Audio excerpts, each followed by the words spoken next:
Eh bien, je vais vous raconter l'histoire de Bernard. Bernard, il supportait plus sa femme. Faut dire qu'elle était insupportable. Il était tout le temps en train de lui dire Bernard, faut pas faire ça. Bernard, arrête de faire ci. Bernard, mais pourquoi t'as acheté ça? Fallait acheter ça à la place. Bernard. Il en pouvait plus quoi. Et puis c'est comme son village, l'Anneau. Ça s'appelait comme ça. Il habitait à l'Anneau. Il était né à l'Anneau. Il en était jamais sorti. Jamais de sa vie. Il en avait marre. Ça devenait insupportable. À un moment, il en a eu marre de tout ça, il s'est dit, je veux changer de vie. Un après-midi, il a prévenu personne, il s'est levé, puis il est sorti de chez lui. Il est sorti de chez lui, puis il a remonté la grande rue qui allait devant chez lui jusqu'à la place du village, et puis il a continué, il savait pas où il allait, il a continué. Il a pris la petite rue qui serpentait, et il est passé devant la vieille boulangerie, là, qui était sur le côté, et puis dans son dos, il y avait la vieille église qui avait un toit qui était un peu tordu, et il a continué à marcher. Il a continué, jusqu'à un moment où il arrivait à un endroit où il était jamais allé. C'était l'endroit où il y avait le panneau « Vous quittez l'Anneau ». Il était jamais allé aussi loin que ça. Alors là, pour lui, c'était déjà l'aventure. Il a pris une grande inspiration et il a fait un pas en avant.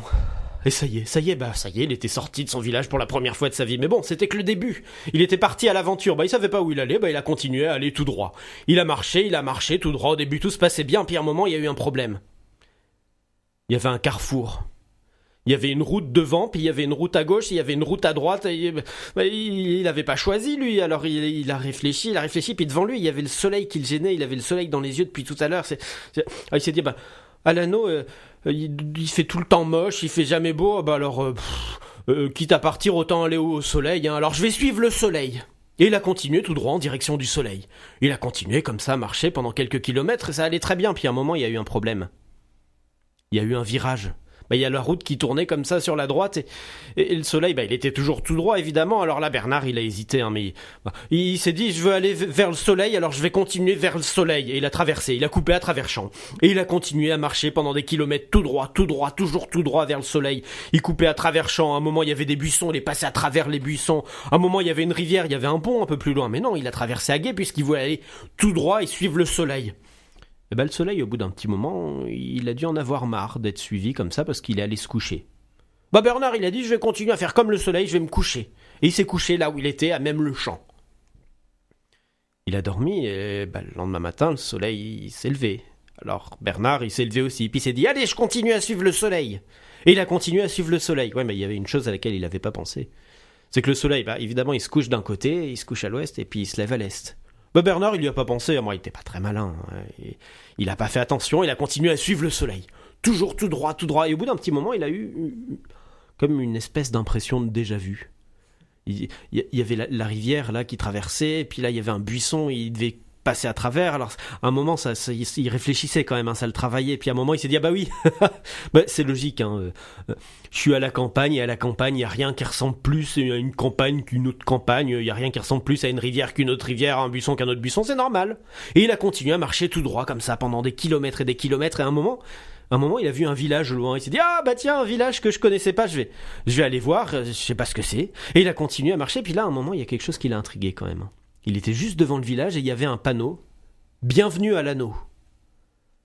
Là, ça l'a fait réfléchir quand même. Puis il s'est dit Bernard, dis donc, il était quand même temps que tu sortes de chez toi. Ça fait des années que t'habites là. Tu savais même pas qu'à même pas une demi-journée de marche de l'Anneau, il y avait un autre village qui s'appelait l'Anneau aussi.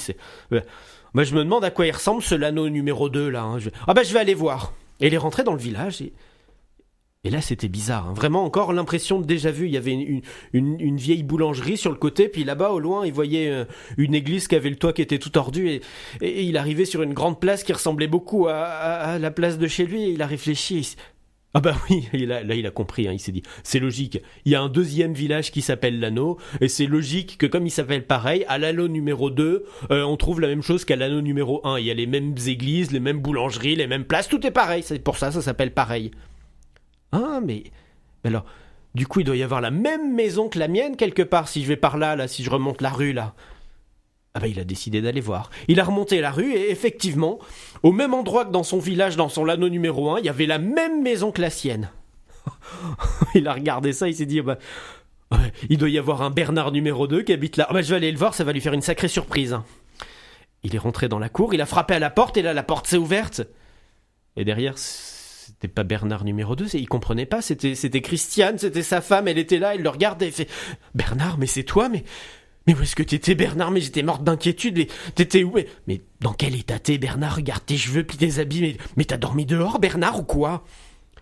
Et là, Bernard, il comprenait plus rien. Hein. Alors il a cogité, il a réfléchi, et puis...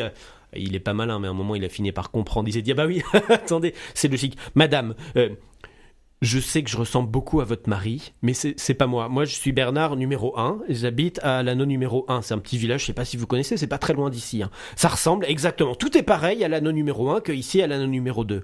Et donc, comme tout est pareil, votre mari, Bernard numéro 2, qui me ressemble comme deux gouttes d'eau, il est parti lui aussi. Et je sais pas où il est, mais Christiane, elle le regardait, elle lui a fait... Bernard... rentre Bernard, tu vas m'expliquer tout ça. Hein. J'ai préparé du pâté de pommes de terre. T'aimes bien ça, le pâté de pommes de terre?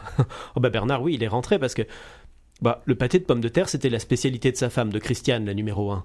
Alors forcément, vu qu'ici tout était pareil, c'était aussi forcément la spécialité de Christiane numéro 2. Et il devait même être aussi bon, quoi. Alors, il est rentré. Alors, le salon de Bernard numéro 2, c'était le même que le sien. Pareil, exactement la même déco et tout. Il s'est installé à table.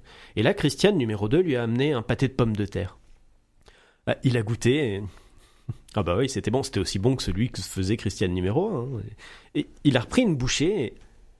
Non, en fait, c'était subtil, mais c'était même un petit peu meilleur. C'est comme Christiane numéro 2, au début, quand on la regarde juste comme ça, elle ressemble beaucoup à Christiane numéro 1.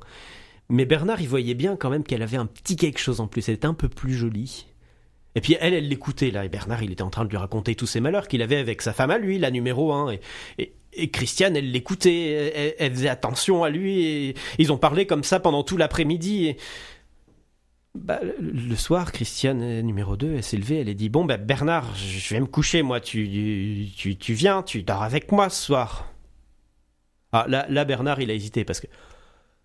elle avait vraiment l'air de le prendre pour son mari, et il aime pas abuser de la naïveté des gens. Mais en même temps, quelque part, il se dit tant pis pour Bernard numéro 2, hein, quand on a une femme comme ça, on la laisse pas tomber. Alors il allait rejoindre Christiane. Ils ont passé une nuit formidable, hein, tous les deux. Et le lendemain matin, Bernard, quand il s'est réveillé, avec sa nouvelle femme, dans son nouveau lit, dans son nouveau village, il s'est dit que sa nouvelle vie, c'est ce dont il avait rêvé toute sa vie, et maintenant il en changerait pour rien au monde.